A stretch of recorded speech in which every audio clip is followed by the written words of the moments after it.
get settled in on your first night.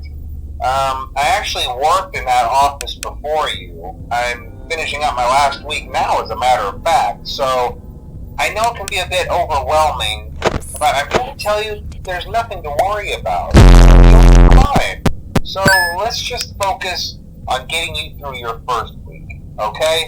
Let's see. First, there's an introductory greeting from the company that I'm supposed to read. It's kind of a legal thing, you know. Welcome to Freddy Fazbear's Pizza, a magical place for kids and grown-ups alike, where fantasy and fun come to life. Fazbear Entertainment is not responsible for damage to property or person. Upon discovering that damage or death has occurred, a missing person report will be filed within 90 days or as soon as property and premises have been thoroughly cleaned and bleached and the carpets have been replaced. Blah, blah, blah. Now, that might sound bad, I know, but there's really nothing to worry about. The animatronic characters here do get a bit quirky at night, but do I blame them? No. If I were forced to sing those same stupid songs for 20 years and I never got a bath, I'd probably be a bit irritable at night too. So remember, these characters hold a special place in the hearts of children and we need to show them a little respect, right? Okay. So just be aware, the characters do tend to wander a bit. They're left in some kind of free roaming mode at night.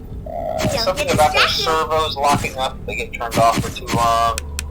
They used to be allowed to walk around during the day too, but then there was the bite of 87. Yeah. It's amazing that the human body can live without the frontal lobe, you know? Now, concerning your safety, the only real risk to you as a night watchman here, if any, is the fact that these characters, if they happen to see you after hours, probably won't recognize you as a person. They'll most likely see you as a metal endoskeleton without its costume on. Now, since that's against the rules here at Freddy Fazbear's Pizza, they'll probably try to forcefully stuff you inside a Freddy Fazbear suit.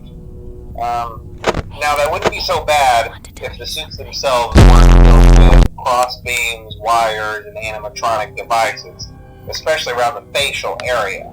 So you can imagine how having your head forcefully pressed inside one of those could cause a bit of discomfort and death. The only parts of you that would likely see the light of day again would be your eyeballs and teeth when they pop out the front of the mask.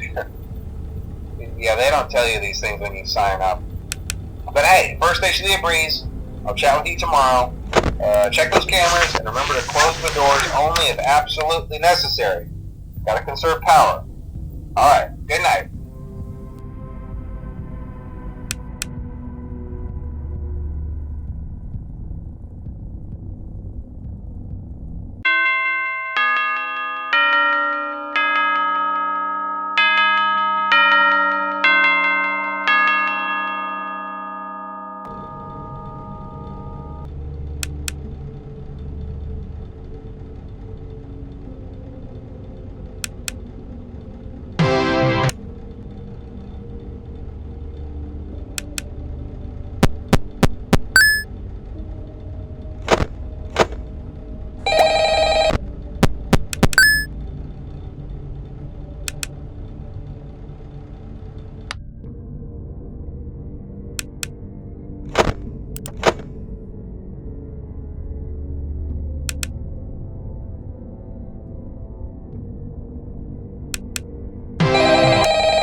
Jays. Oh, that's me.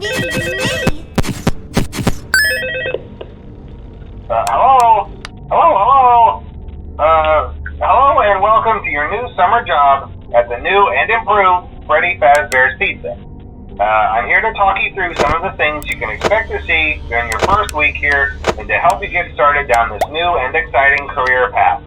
Now, I want you to forget anything you may have heard about the old location, you know.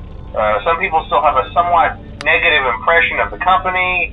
That old restaurant was kind of left to rot for quite a while, but I want to reassure you, Fazbear Entertainment is committed to family fun and above all, safety.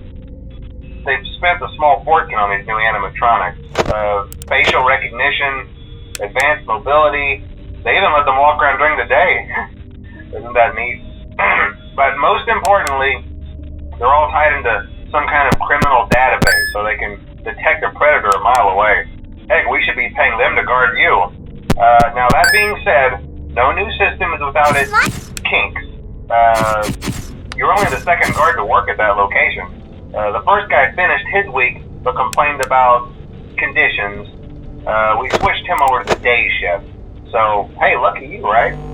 Mainly he expressed concern that certain characters seemed to move around at night and even attempted to get into his office.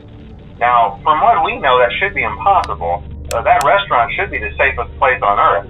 So while our engineers don't really have an explanation for this, the working theory is that the robots were never given a proper night mode. So when it gets quiet, they think they're in the wrong room. So then they go try to find where the people are, and in this case, that's your office. So our temporary solution is this. There's a music box over by the prize counter, and it's rigged to be wound up remotely. So just every once in a while, switch over to the prize counter video feed and wind it up for a few seconds. It doesn't seem to affect all of the